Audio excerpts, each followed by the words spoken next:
வன்னியர்கள் தமிழ்நாட்டிலே வடப்பகுதியிலே அதிகமாக அப்போ ஒரு காரணம் பார்க்கணும். மேற்கு பகுதி நான் அவ்வளோ சொல்ல மாட்டேன். நீங்கள் எடுத்துக்கோங்க, நீங்கள் சொன்னீங்கன்னா அதே நான் எடுத்துக்கிறேன். எனக்கு ஒன்று பட் அது இன்னைக்கு தேவையில்லாத ஆரோக்கியப்பட்டு நான் நினைக்கிறேன். என் மனசில் இருக்கிறத சொல்றேன். 2005 தான் நீங்க வந்து 2031 தான் சென்சஸ் எடுத்துப்போம். எல்லாருக்கும் முன்னே இருக்கு. ஏன் முன்னாடி இருக்கு? சென்சஸ்ன்றது வந்து எண்ணிக்கையே பார்த்தீங்கன்னா ஒரு மத்திய அரசோட கண்ட்ரோலில் தான் இருக்கு. மாநில அரசுனால கோஆபரேட் தான் பண்ண முடியும்.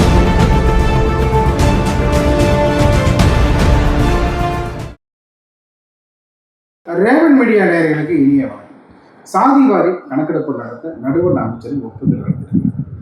அது குறித்து பல்வேறு அரசியல் சூழல் குறித்து நம்முடைய விரிவாக கலந்துரையாட இணைந்திருக்கிறார் அகில இந்திய காங்கிரஸ் கட்சியின் செய்தி தொடர்பாளரும் தமிழக காங்கிரஸ் கட்சியினுடைய செய்தி தொடர்பாளர் ஒருவராக திகழும் திரு எஸ் வி ரமணியன். வணக்கம். ரேவன் மீடியா நண்பர்களுக்கும் அனைத்து தோழர்களுக்கும் என்னுடைய அகில இந்திய ரீதியில் ஒவ்வொரு மாநிலத்தினுடைய அரசியல் நல்ல அறிந்து சாதி வாரி கணக்கெடுப்பு நடத்துவதற்கு நடுவண் அமைச்சர் ஒப்புதல். இதுக்கு முன்னாடி பார்த்தீங்கன்னா ஒவ்வொரு மாநில காங்கிரஸ் ஆளும் மாநிலங்களில் முதல்வர் ரொம்ப தீவிரமாக இருந்து ஜாதி வாரி கணக்கெடுப்பு நடத்துவதற்கு ஆணையிட்டு அதற்கான பணிகளை விரைவாக நடத்த முடிகிறது. தமிழகத்தில் மட்டும் வந்து பார்த்தீங்கன்னா பல்வேறு விதமான கேள்விகளும் வாத விவாதமும் மாறி மாறி வந்து பொறுப்பு என்னுடைய பொறுப்பு கிடையாது, நடுவரசு பொறுப்பு அப்படின்னு சொல்லுவாங்க. இது வந்து காங்கிரஸ் கட்சியுடைய தேர்தல் அறிக்கையில் வந்து சாதி வாரி கணக்கெடுப்பு வந்து உயிர் நாடியாக கடந்த நாடாளுமன்ற தேர்தலில் இடம்பெற்றிருந்தது. பாஜக செய்யவே செய்யாது என்று காங்கிரஸ் கட்சிகளும் அதாவது இந்தியா மற்றும் உள்ள எல்லாமே சொல்லிட்டு இருந்ததை இதற்கு முற்றுக்கி வைக்கும் விதமாக நடுவண் அமைச்சரவை வந்து ஒப்புதல் அளித்திருக்கிறது. இதில் மாநில அரசு என்னென்ன செய்யணும், விரைவாக எடுத்து முடிப்பதற்கு என்னென்ன செய்யணும், அதாவது பார்த்தீங்கன்னா சமூக ரீதியாக விதாச்சாரம் அளிக்கணும். இந்த சாதி வாரி கணக்கெடுப்புக்கு ஒரு உயிர் கொடுத்து மத்திய அரசுடன் இணைந்து எப்படிலாம் வந்து செய்யப்படணும் உங்களுடைய பார்வை. ஏன் ஜாதி வாரி கணக்கெடுப்பு? ஏன் காங்கிரஸ் வந்து கடந்த பல வருடங்கள் மக்களுக்கு வந்து முக்கியம்னு ஏன் நாங்கள் சொல்கிறோம்னாக்க, இது ஒரு அரசு வந்து பல திட்டங்களை செயல்படுத்தணும்னு வச்சுக்கோங்க. எல்லா திட்டங்களுமே வந்து ஒரு டார்கெட்டட் அப்ரோச், ஒரு தொலைநோக்கு பார்வை இருக்கணும். அதே நேரத்தில் வந்து ஒரு திட்டத்தை வந்து அமல்படுத்தினாக்க அந்த திட்டம் யாருக்கு போய் சேரும், யாருக்கு அதில் பயன்பெறுவார்கள், அது சரியான பயன்பட வேண்டியவர்களுக்கு தான் போய் சேர்கிறதா என்பதற்கெல்லாம் ஒரு சில அடிப்படை டேட்டா உங்கள்கிட்ட இருந்தால் தான் வந்து நீங்கள் அந்த பிளானிங்கே பண்ண முடியும். அதனால தான் வந்து நீங்கள் பார்த்தீங்கன்னாக்க 1951 டிகேடனல் பாப்புலேஷன் சென்சஸ்ன்னு சொல்கிறாங்க. அதாவது 10 வருடத்துக்கு ஒரு முறை அந்த பாப்புலேஷன் சென்சஸ் எடுக்கணும். ஸோ 51, 61, 71 அந்த மாதிரி கண்டினியூஸாக எடுத்துருக்காங்க. அதனுடைய பேசிஸில் தான் வந்து நீங்கள் பிளானிங் கமிஷன் பார்த்தீங்கன்னாக்க எவ்வளோ அலாட்மெண்ட் எங்கே போகணும், எந்த பணம் எவ்வளோ மாநிலங்களுக்கு கொடுக்கணும், எதுக்கு கொடுக்கணும், அங்கே இருக்கிற மக்களுடைய தரம் இன்று எப்படி இருக்கிறது, ஒவ்வொரு மாநிலத்தினுடைய மக்களுடைய தரம் எப்படி இருக்கிறது, அவர்களுடைய முன்னேற்றம் எப்படி இருக்கிறது, எந்த வழியில் அவர்கள் முன்னேற்றத்திற்கு அந்த மாநில அரசு அந்த மாநிலத்தை கொண்டு செல்கிறது என்றெல்லாம் மனதில் கொண்டுதான் மொத்தம் உள்ள நம்முடைய தொகைக்கு அந்த மாநிலங்களுக்கு எவ்வளவு தேவையோ அவ்வளவு தொகை கொடுப்பார்கள். அதன் மூலமாக இப்பொழுது வந்து காஸ்ட் சென்சஸ் என்று சொல்லும் அந்த ஜாதிவாரி கணக்கெடுப்பு என்னவென்றால், கடந்த 2000 வருடங்களாக தாழ்த்தப்பட்ட பிற்படுத்தப்பட்ட மக்கள் அனைவருமே வந்து மலை ஜாதியினர் எல்லோருக்குமே அவர்களுக்கான அந்த உரிமைகள் பல விதங்களில் பறிக்கப்பட்டிருக்கின்றன.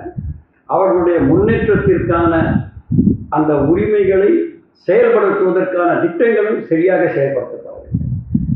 ஆகவே தான் காங்கிரஸ் கட்சி கடந்த 5-6 வருடங்களாக திரு ராகுல் காந்தி அவர்கள் குறிப்பாக ஜாதிவாரி கணக்கு எடுத்து அதில் அங்குள்ள மக்களுக்கு எப்படி அந்த நன்மைகளையும் திட்டங்களையும் கொண்டு செல்ல வேண்டும், யாருக்கு அது செல்ல வேண்டும், யார் யார் இன்னும் தாழ்த்தப்பட்ட நிலையிலேயே இருக்கிறார்கள், மிகவும் பிற்படுத்தப்பட்டு இருக்கிறார்கள் என்பதையெல்லாம் மனதில் கொண்டுதான் திட்டங்கள் வகுக்கப்பட வேண்டும்.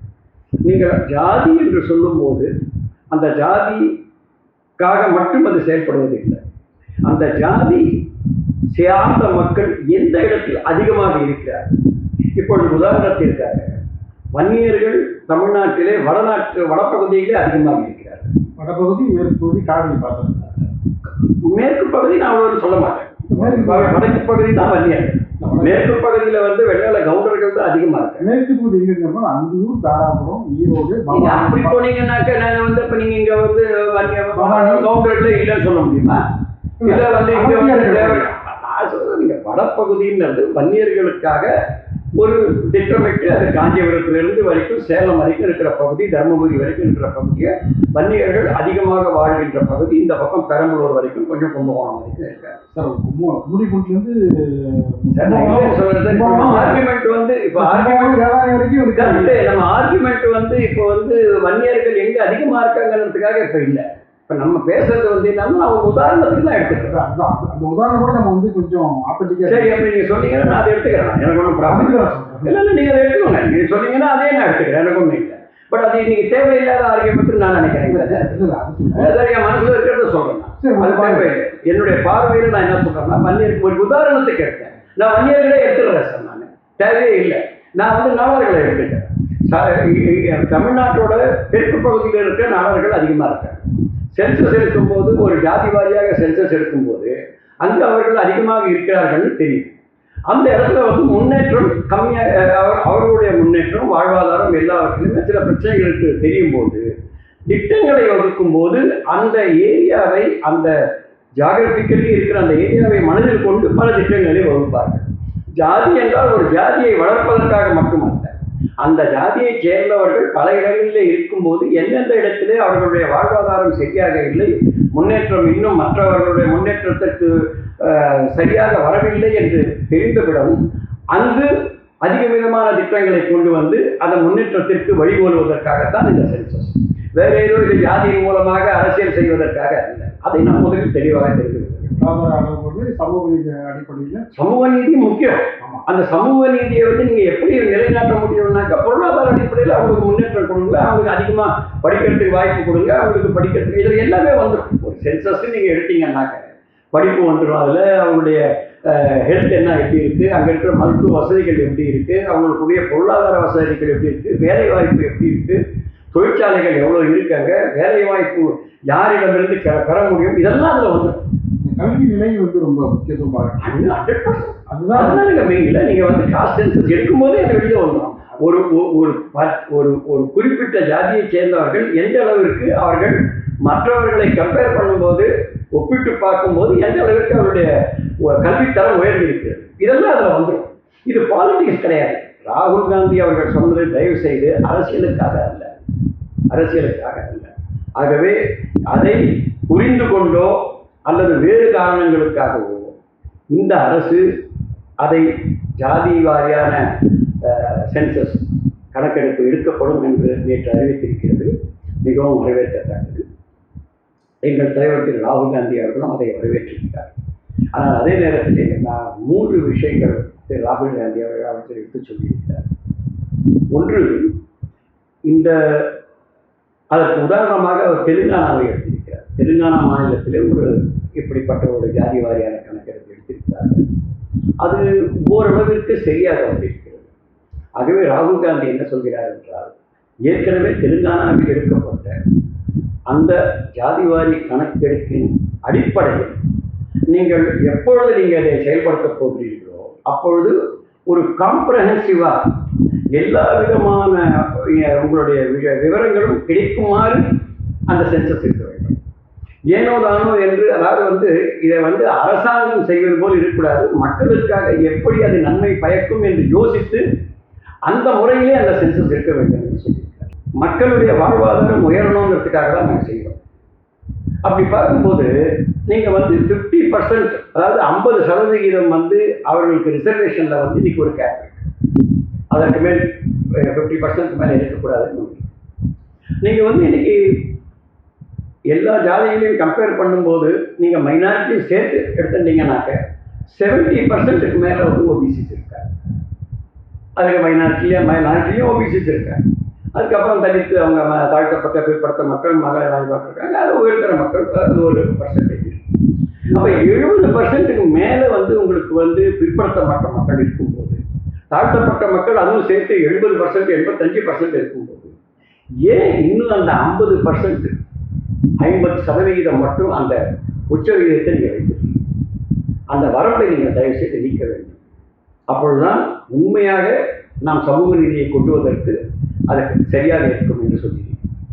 மூணாவது அவர் என்ன சொல்றாரு, ஏற்கனவே வந்து நீங்க பார்த்தீங்கன்னா ஆர்டிகிள் 15 ஆஃப் த கான்ஸ்டியூஷன் இருக்கு பாருங்க, 15 கான்ஸ்டியூஷன் ஏற்கனவே என்ன சொல்லியிருக்குன்னாக்க, இப்போ வந்து கல்விக்காக நம்முடைய அரசாங்க பள்ளிகள் இருக்கு, அரசாங்க கல்லூரிகள் இருக்கு, தனியார் கல்லூரிகளும் இருக்கு. இதுவரை தனியார் கல்லூரிகளில் பிற்படுத்தப்பட்ட தாழ்த்தப்பட்ட மக்களுக்கு ஒதுக்கீடு கிடையாது. ஆனால் ஆர்டிகிள் 15 வந்து அதை நீங்க கொடுக்கணும்னு இருக்கு. தயவு செய்து அதை செயல்படுத்துங்க.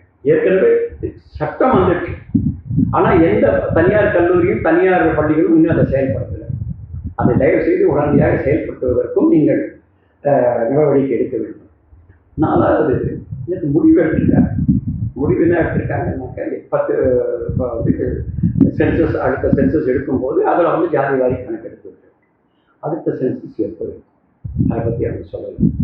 டீகேடனல் சென்சஸ்ன்னு பார்த்தனாக்க நம்ம வந்து அந்த அந்த 10 ஆண்டுகள் தொடக்கத்தோட முதல் வருஷத்தில் இருக்கும். 2001, 1991 அந்த மாதிரி இருக்கும். 2011, 2021 வந்து எடுத்திருக்கணும். ஆனால் அந்த கொரோனா நேரத்தில் நம்ம எடுக்கல. அதுக்கப்புறம் அந்த அரசு வந்து எப்போ கொரோனா நேரத்தில் உங்களால் எடுக்க முடியலையோ, நீங்கள் என்ன பண்ணியிருக்கணும்னாக்க, கொரோனா முடிஞ்சவுடனே அடுத்த 2-3 வருஷத்தில் நீங்கள் எடுத்துருக்கலாம். நீங்கள் அப்போ எடுத்துருந்தீங்கன்னாக்க இன்னும் அக்யூரேட்டாக உங்களுக்கு வந்து கொரோனாவோட எஃபெக்டை பற்றி உங்களுக்கு கிடைச்சிருக்கும். நீங்கள் அதை செய்யணும். சரி, இப்போ நம்ம 2025 தான் இருக்கும். நீங்கள் வந்து 2031 தான் சென்சஸ் எடுக்க போறீங்களா? எல்லாருக்கும் முன்னே எடுக்க போறீங்க.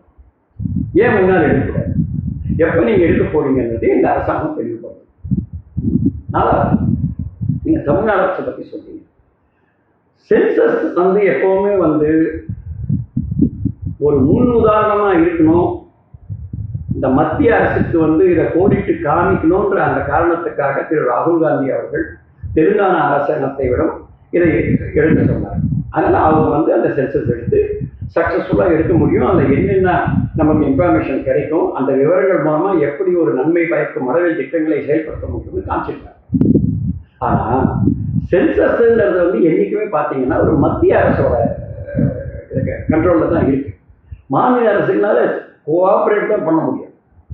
எப்படின்னாக்க, சென்சஸ் எடுக்கும்போது இங்கே இருக்கிற ஆசிரியர்கள், இங்கே இருக்கிற கவர்மெண்ட் எம்ப்ளாயிஸ் எல்லாம் வச்சு அது இல்லாமல் வந்து ஒரு சில பேரை வந்து எம்ப்ளாய் பண்ணி டெம்பரவரியாக பண்ணி அவங்க வந்து எடுக்க முடியும். ஆனால் திட்டங்கள் எப்படி போகணும், என்ன மாதிரி சென்சஸ் இருக்கணும், இப்போ என்ஆர்சின்னு வந்தப்போ சென்சஸ் எடுக்கணும்னு சொன்னாங்க பாருங்க, அதுக்கு விவரமாக ஒரு சென்சஸ் முஸ்லீம்களை மட்டும் எடுத்தாங்க. அந்த மாதிரி அதை என்னென்ன எடுக்கணுன்றதை டிசைட் பண்ணுறது சென்டர். எப்படி செய்யணும், எப்படி செயல்படுத்தணும், அதுக்கான திட்டங்கள், அதற்கு வேண்டிய நிதி உதவி, இதெல்லாமே சென்ட்ரல் தான் பண்ணணும். அதைத்தான் திமுக அரசாங்கம் என்றைக்குமே சொல்லியிருக்கு. கண்டிப்பாக ஜாதி வாரியான மக்கள் கணக்கெடுப்பு தேவை. ஆனால் இதை செய்ய வேண்டியது மத்திய அரசாங்கம். இப்போ வந்து தெலுங்கானாவும் கர்நாடகாவும் எடுத்து வெளியிட்டிருக்காங்க. நல்லா சொல்றேன், நீங்க எடுத்து வெளியிட்டுட்டாங்க. அதன் மூலமா நீங்க என்ன திட்டத்தை நீங்க போட்டு லோக்கலா ஏதோ சென்ட்ரல் கவர்மெண்ட் கொடுக்குற பணத்தை வச்சு லோக்கலா ஜென்ரேட்டர் வச்சு பண்ணா ஏதோ கொஞ்சம் பண்ண முடியும். ஆனா ஓவரால் நீங்க திட்டத்தை போட முடியாது. நீங்க அதை சென்ட்ரல் கொடுத்தீங்கன்னா அவங்க எடுத்து பண்ணாங்க. ஏன்னா ரேவந்த் ரெட்டி வெற்றி கொள்வதற்கு போய் வந்து உழைத்தவர்கள் நீங்களும் பல விதமான வியூ. ரேவந்த் ரெட்டி வந்து பார்த்தீங்கன்னா ஒரு குறுகிய காலத்துக்குள்ளேயே அந்த சான்றிதழ் கணக்கெடுப்பு எடுத்து முடிச்சு அதற்கு வந்து அது முக்கியமான உந்துதல் ராகுல் காந்தி கிட்ட வந்தது. ஏன்னா இந்த மத்திய அரசாங்கத்திற்கு இதை எடுத்து ஒரு எடுத்துக்காட்டாக காண்பிக்க வேண்டிய நேரம். இப்படி செய்யலாம், இப்படி செய்தால் இதில் இந்த விதமான விவரங்கள் கிடைக்கும், இப்படிப்பட்ட விவரங்கள் இருந்தால் தாழ்த்தப்பட்ட பிற்படுத்தப்பட்ட மக்களுக்கு இப்படிப்பட்ட திட்டங்களை சரியாக கொண்டு செல்ல முடியும் என்பதை காண்பிப்பதற்காகத்தான் இந்த. ஆனால் வந்து ஓவராலாக ஒரு சென்சஸ் எடுக்கணும்னா அது மத்திய அரசு தான் எடுக்கணும். அந்த விஷயத்தில் வந்து திராவிட முன்னேற்ற கழக அரசு தெளிவாக இருந்தது. அதை வந்து நான் வந்து அவங்கள குறை சொல்ல மாட்டேன், எடுக்கலைங்கிறதுக்காக குறை சொல்ல மாட்டேன். எடுத்தது நல்லது. ஏன்னா எனக்கு தெரிஞ்சு போச்சு என்னென்ன அதை அந்த அடிப்படையில் தான் ஒருவேளை இந்த அரசாங்கம் வந்து உடனடியாக இந்த முடிவு எடுக்குதா, இல்லை பீகார் எலெக்ஷனை மனசில் வச்சு எடுத்திருக்காங்களா? ஒவ்வொரு மாநிலத்திலும் வந்து எழுப்பப்பட்ட குரல்களினுடைய சமூக நீதி கொள்கைகளின் அடிப்படையில் அழுத்தத்தின் இது அடிப்படையில் வந்து என்னுடைய நான் காங்கிரஸ்காரனுக்காக சொல்றேன் சார். இதற்காக கடுமையாக போராடினவர் ராகுல் காந்தி அவர்கள். எந்த இடத்துல போராடணுமோ வின்ஸ்டன் சர்ச்சில் சொன்னார், நாங்கள் கடற்கரையிலே போராடுவோம்னு சொன்னார். வீல் ஃபைட் இந்த பீச்சஸ்ன்னு சொன்னார் பாருங்க. அதே மாதிரி ஒவ்வொரு இடத்துலையும் பாராளுமன்றத்துக்கு வெளியில ஒவ்வொரு மாநிலங்களுக்கும் சென்று இதற்காக போராடியவர் திரு ராகுல் காந்தி அவர்கள். அதற்கு உறுதுணையாக இருந்தது வந்து எங்களுடைய இந்தியா கூட்டணி திரு ஸ்டாலின் அவர்கள். ஸ்டாலின் ஏன்னா திராவிட முன்னேற்ற கழகம் கடந்த பல ஆண்டுகளாக, அதாவது 50க்கும் 60க்கும் மேற்பட்ட ஆண்டுகளாக சமூக நீதிக்காக போராடி வருகிறது. காங்கிரசும் சமூக நீதிக்காக போராடி வருகின்ற ஒரு இயக்கம். இவர்கள்லாம் சேர்ந்து ராகுல் காந்தி அவர்களுக்கு கொடுத்த அந்த முழு ஒத்துழைப்பின் பிரதிபலிப்பு தான் இந்த அரசினுடைய நிகழ்ச்சி பங்கேற்று உங்களுடைய பொன்னான நேரத்தை ஒதுக்கி கருத்துக்கள் ஆக்கப்போன கருத்துக்களை தெரிவித்து தேவனுடைய சார்ந்த விதை வணக்கம்.